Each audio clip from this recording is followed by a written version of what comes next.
찬송 격려합니다. 오늘 말씀의 제목은 한숨을 믿음의 고백으로, 한탄의 한숨을 또 찬송의 고백으로. 제가 시적으로 제목을 뽑아봤는데, 제가 시를 좋아하지만 시를 또 잊고 살 때가 참 많이 있습니다.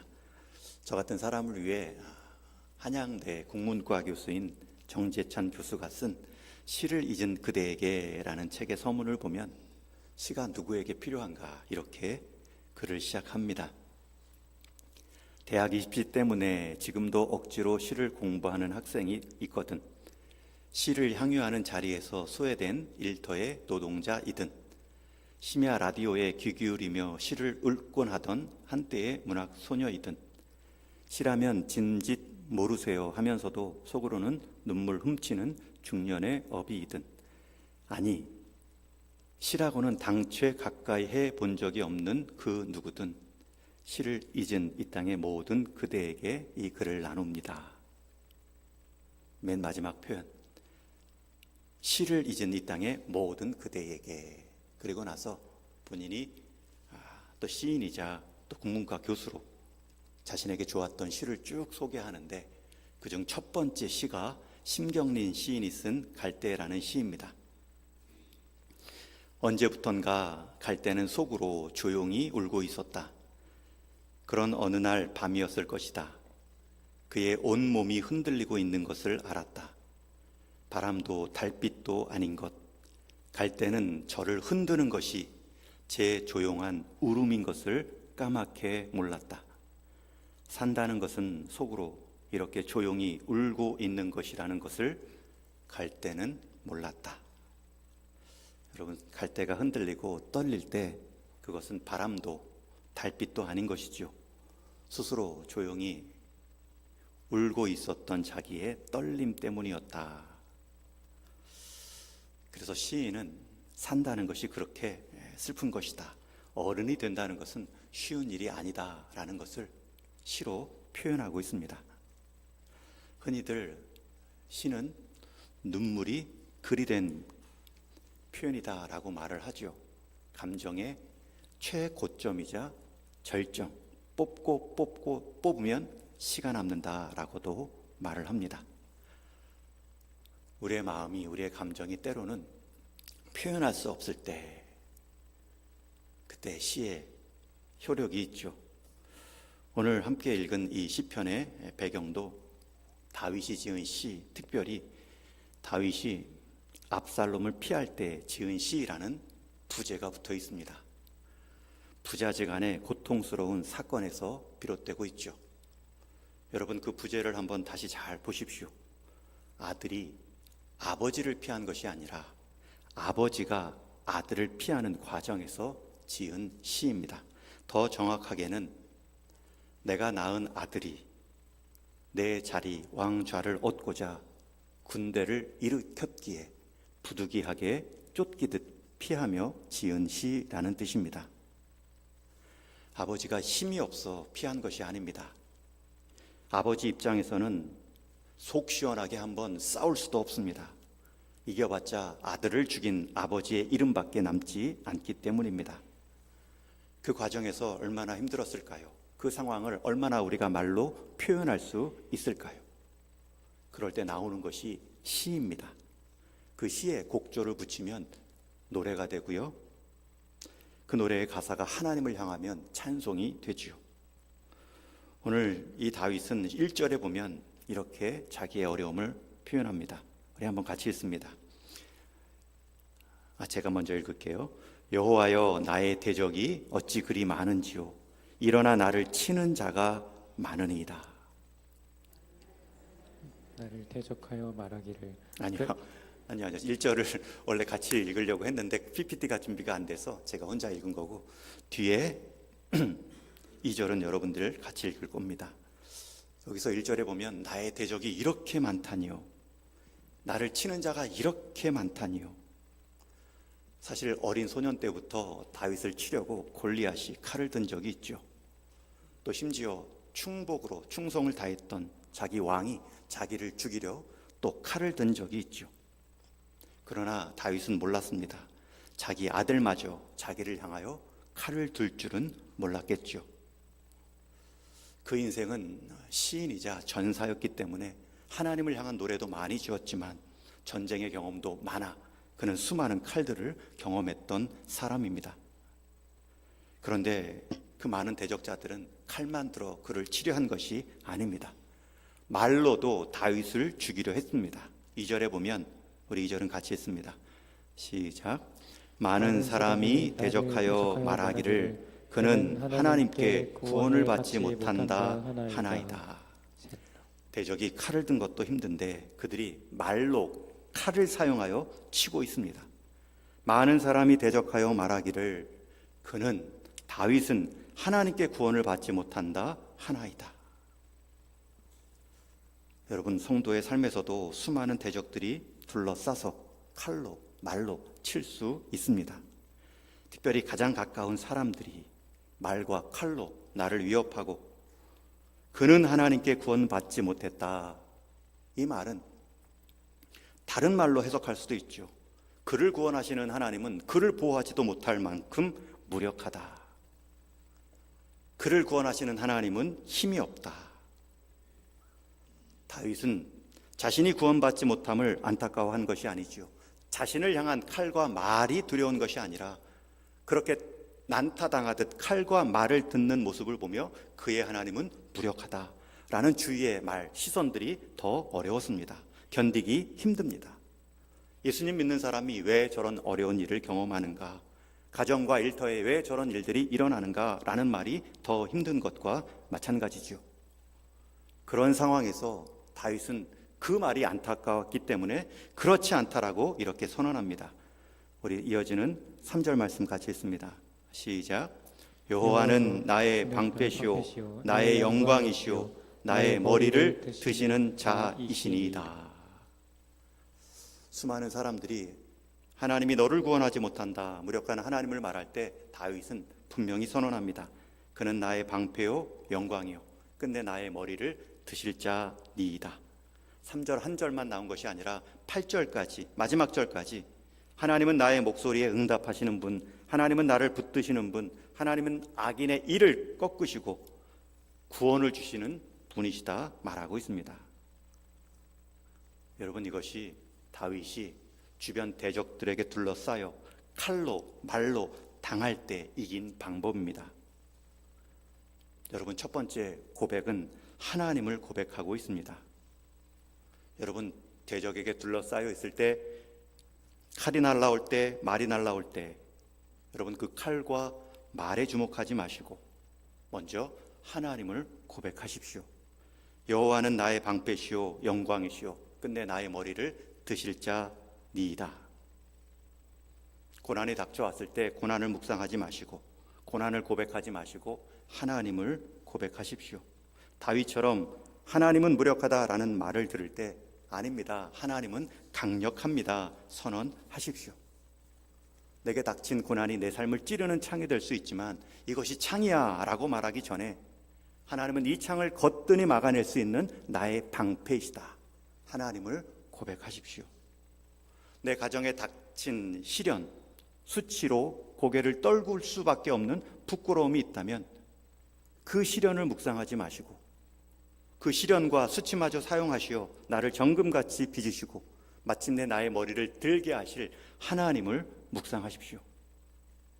여러분, 고난과 시험은 우리 앞에 찾아오는 것 우리가 막을 수 없다 해도 우리의 마음과 우리의 입술의 고백까지는 지배하지 못하게 막으셔야 됩니다. 그 방법은 하나님을 먼저 말하는 것입니다. 주어를 하나님 삼아 하나님의 일하심을 고백하는 것입니다. 이걸 습관화하셔야 됩니다. 고난이 잠시 우리 시야를 가리울 수 있습니다. 그러나 그 육신의 눈은 잠시 가리워진다 해도 우리가 믿음의 바라봄까지는 빼앗길 수 없습니다. 고난이 우리의 삶에 충격파로 다가와 우리 인생을 물에 빠진 것처럼 허우적대듯 두려움을 줄 수도 있지만 우리의 마음과 하나님을 향한 다짐마저도 빠뜨릴 수는 없습니다.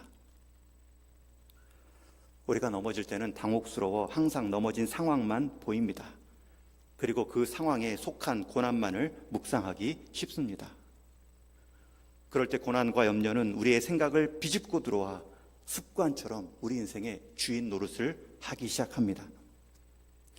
우리는 이 고난과 염려가 우리 인생의 어르신도 아닌데 아침 저녁으로 문안 인사하듯 한숨과 걱정으로 고난과 염려를 묵상하지요.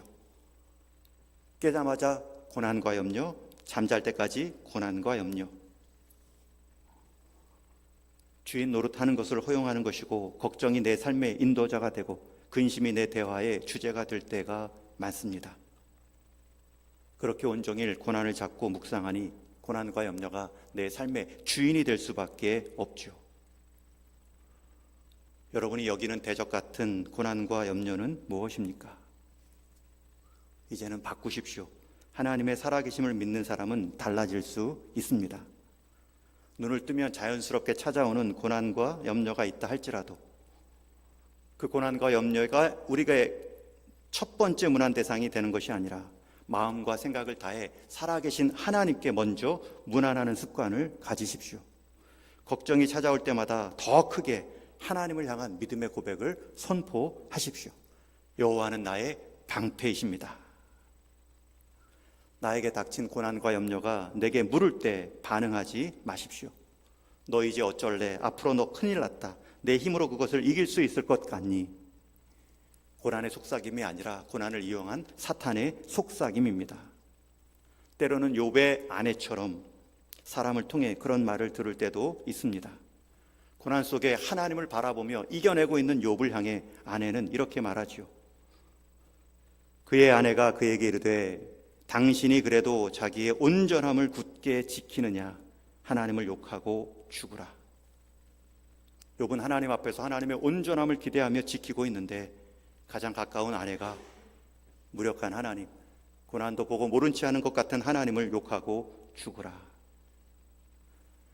고난의 때에 가장 힘든 것은 고난 그 자체보다 가까운 사람의 말로 그 무력함을 한 번 더 확인하는 시간이겠죠.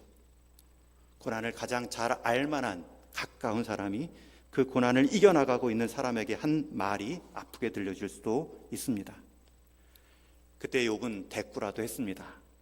그가 이르되 그대의 말이 한 어리석은 여자의 말 같도다. 그러나 우리는 그런 말 들을 때 대꾸할 필요도 없습니다. 대신 하나님을 고백하십시오. 하나님은 나의 방패이십니다. 가정과 교회 안에 시험과 고난이 닥쳤을 때도 마찬가지입니다. 자꾸 사람의 말로 해법을 말하기 전에 하나님 앞에 엎드리고 하나님을 먼저 찾아야 합니다. 하나님께 대답하고 하나님을 먼저 고백하는 것입니다. 샘에게 보내는 편지라는 제목의 책이 있습니다. 이 책의 저자인 데니얼 고트립은 30년간 심리 치료 상담을 통해 수많은 환자들을 위로했고 그 과정을 통해 얻은 통찰력으로 자기에게 있는 손자 샘에게도 자폐 진단을 받아 고통받고 있을 때 그 손자에게 32통의 편지를 기록한 책입니다. 이 저자 역시 어렸을 때 학습 장애를 경험했기 때문에 그 과정의 아픔을 알고요, 그것을 극복하고 심리학 박사를 받았기 때문에 고통받는 자의 마음도 알고 고통하는 방법도 아는 교수의 마음으로 편지를 쓰는데 이렇게 시작됩니다. 쌤, 내가 어두운 터널에 있을 때 난 나를 사랑하는 사람과 함께 있고 싶었단다. 자기 고백을 하고 있는 거죠. 나는 내 인생의 어두운 터널을 지날 때 나를 사랑하는 사람과 함께 있고 싶었단다. 터널 밖에서 어서 나오라고 외치며 출구를 알려주는 사람이 아니라 기꺼이 내 곁에 다가와 나와 함께 어둠 속에 앉아 있어줄 사람. 우리 모두에게는 그런 사람이 필요하다. 샘, 상처를 입으면 널 사랑하는 사람 곁으로 가거라. 널 비난하지도 섣불리 충고하지도 않는 내 아픔을 함께 해줄 사람 곁으로 가거라.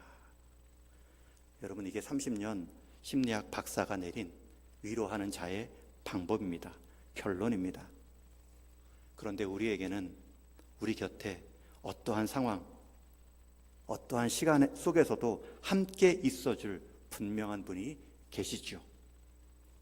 우리 인생 어두운 터널을 지날 때 그때는 하나님도 가까이 계심을 믿으십시오.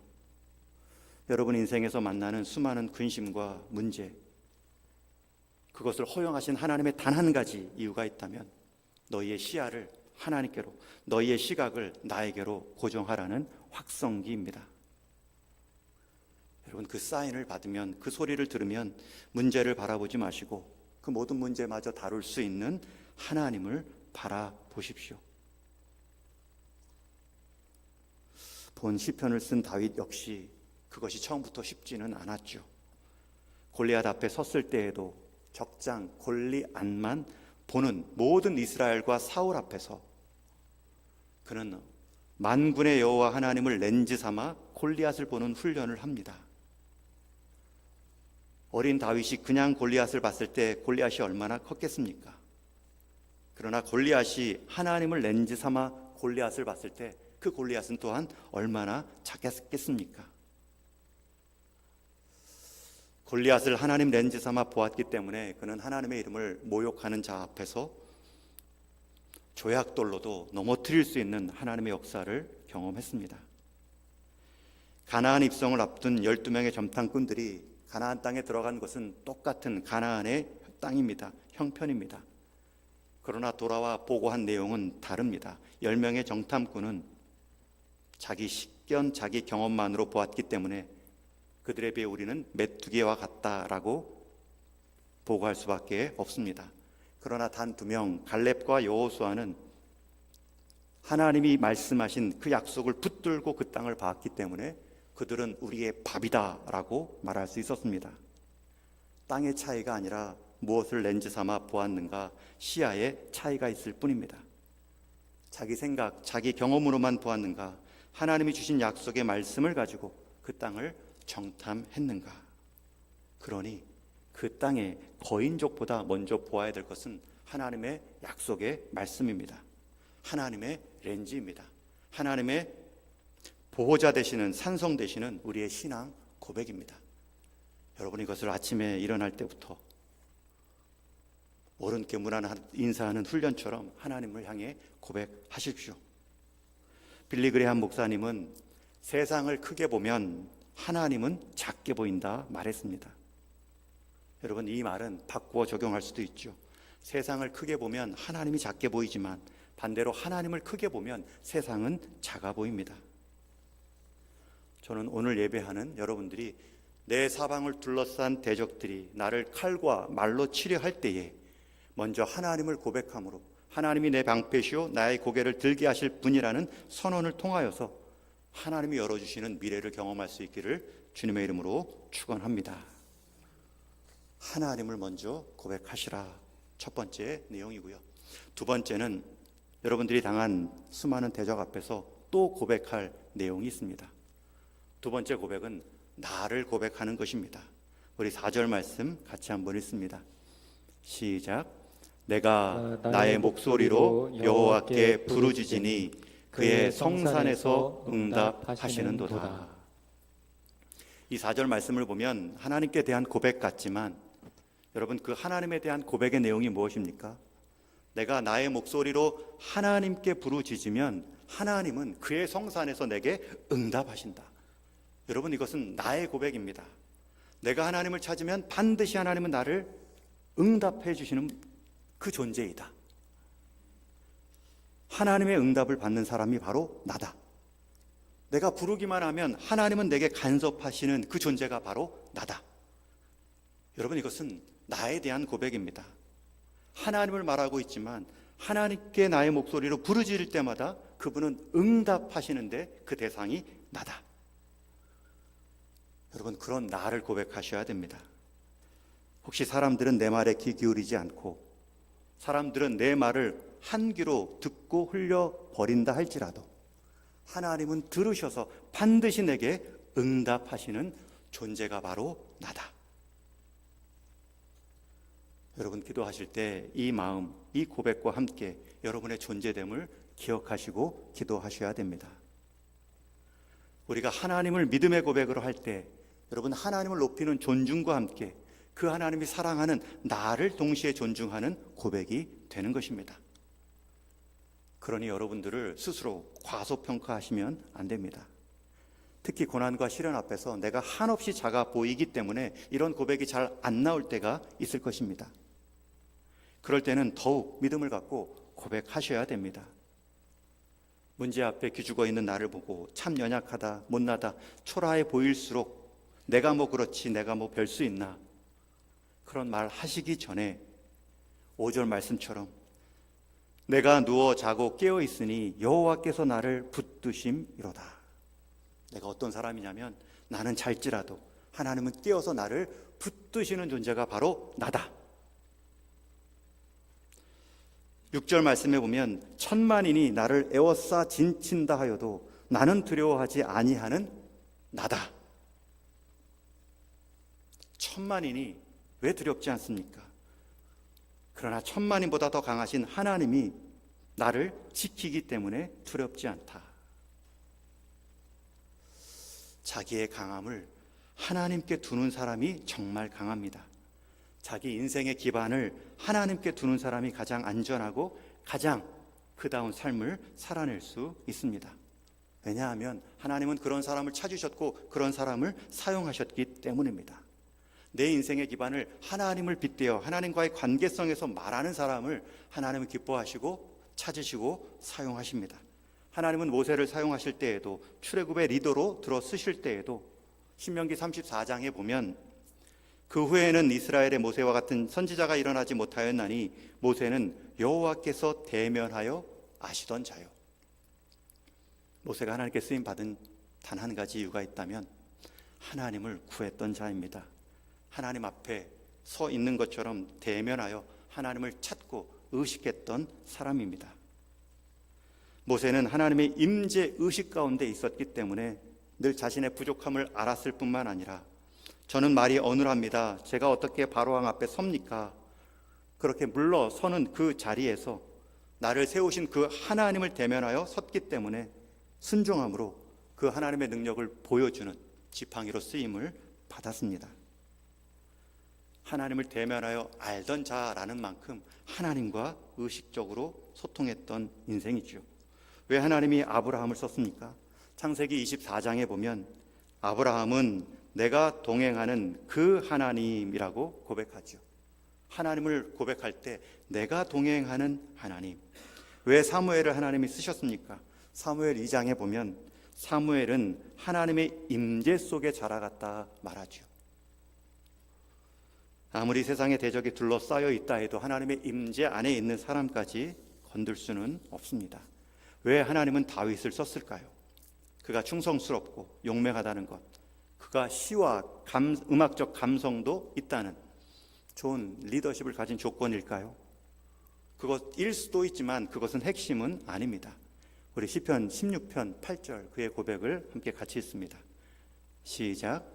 내가 여호와를 항상 내 앞에 모심이요 그가 나의 오른쪽에 계심으로 내가 흔들리지 아니하리로다. 여러분, 이게 다윗의 자기 정체성입니다. 내가 여호와를 항상 내 앞에 모심이요 그가 나의 오른쪽에 계심으로 내가 흔들리지 아니하리로다. 자기의 견고함의 기준을 하나님이 오른쪽에 계시고 하나님 앞에 내가 모시고 살아가는 하나님 앞에 서 있는 나로 말하고 있습니다. 그런 인생은 흔들리지 않고요, 그런 인생을 하나님이 흔들지 못하도록 막으십니다. 여러분, 지금 계속 다윗, 모세, 사무엘 다 자기를 고백하고 있어요. 근데 어떤 고백을 한다고요? 하나님 앞에 서 있는 나입니다. 늘 나를 요동케 하는 문제와 사람 앞에 맞닥뜨린 인생들이지만 그들 모두는 다 하나님 앞에서의 나를 고백하고 있습니다. 사울의 창 앞에서도 자신을 치러오는 아들의 군대 앞에서도 다윗은 환경을 묵상하지 않고 먼저 하나님을 묵상했고 하나님을 고백하듯 선포했고 그 앞에 살아가는 나를 고백하고 있습니다. 여러분, 그렇게 하나님을 고백하고 하나님 앞에 서 있는 나를 고백하는 인생이 지혜롭고 참된 인생입니다. 왜냐하면 우리는 그 하나님의 형상대로 지음받고 또 하나님의 독생자로 구원받았으며 하나님의 영광을 드러내야 할 존재로 우리가 살아가야 되기 때문입니다. 그러니 그 하나님 앞에 서는 훈련을 오늘 이 예배를 통해서 하는 거예요. 여러분, 내가 직분자 되었으니 의무적으로 참석한 것 아니지 않습니까? 내가 한 주간의 삶에서도 하나님을 얼마나 쉽게 잊어버리고 내가 내 인생 주인 되듯 살아갔지만 결국 근심과 문제가 내 인생의 주인 되어 나를 흔들었기 때문에 하나님 내 인생의 주인인지 다시 누구인지 확인하기를 원합니다. 하나님 앞에 나와 예배함으로 다짐하는 것, 확인하는 것 아니겠습니까? 필리핀의 선교사였던 프랭크 루박이라는 선교사님이 계십니다. 이분이 선교 활동을 하시다가 45세 일생일대에 중요한 결심을 합니다. 정말 중요한 것은 내가 영혼 구원하는 나의 어떤 사역적, 직업적, 직분적 역할이 아니구나. 그리고 나서 45세 일생일대에 결심을 하는데 그는 자신의 신앙에 대해 1시간 단위로 하나님을 한번 의식해보자. 1시간 단위로 내가 지금 하나님 생각하고 있는가? 그걸 해보자 결심했습니다. 얼마나 지속됐는지는 모르겠지만 그분의 간증에 따르면 그는 순간순간 모세와 같이 하나님을 대면하며 의식합니다. 다윗처럼 내 앞에 계신 하나님을 의식하며 그 의식한 하나님을 통해 문제를 바라봅니다. 나는 타자기를 두드리면서도 하나님을 느낀다. 나는 이 우주에 어디에 누워서도 내 아버지로 인해 충만함을 누릴 수 있다. 하나님으로 인한 황홀한 전율이 내 인생에 넘치고 있다. 여러분, 이 고백이 얼마나 위대하고 부러운 고백입니까? 그는 지금 하나님을 높이고 하나님의 위대함을 노래하는 것 같지만 그런 하나님을 경험하는 자기를 높이는 고백도 하고 있는 것입니다. 여러분의 존귀함을 잊지 마십시오. 하나님 때문에 여러분의 가치를 늘 말하는 훈련을 해 가십시오. 여러분들을 그러한 자리로 부르신 하나님 아버지의 뜻이 오늘도 변함이 없습니다. 또한 우리가 그렇게 다 같이 같은 목적으로 하나님께 부름받은 사람이니 서로를 존귀하게 여기시고 대우해 주셔야 됩니다. 먼저는 하나님의 존귀함을 날마다 고백하십시오. 그리고 그 하나님 앞에서의 나의 존귀함을 잊지 마시고 그걸 또 양보하지도 마시고 누리십시오. 그렇게 하나님 앞에 존귀한 자의 거룩한 자존감이 남을 품을 수 있는, 세울 수 있는 힘이 되기 때문입니다. 여러분, 올 한 해 어떻게 마무리하시렵니까? 무엇을 고백하고 한탄과 한숨의 시간 가운데 어떻게 반응하시며 살겠습니까? 잊지 마십시오. 다윗의 법은 두 가지입니다. 하나님이 나의 방패입니다. 내가 그 하나님 앞에서 존귀한 자입니다. 한숨 대신 믿음의 고백을 드리십시오. 하나님이 나의 방패시오 영광이시오 나의 머리를 드시는 자신이다. 세상의 창을 막아주실 뿐만 아니라 우리의 수치도 가리워 주실 하나님 때문에 올해의 끝도 여러분의 믿음의 고백, 아름다운 순종으로 마무리될 수 있기를 주님의 이름으로 축원합니다.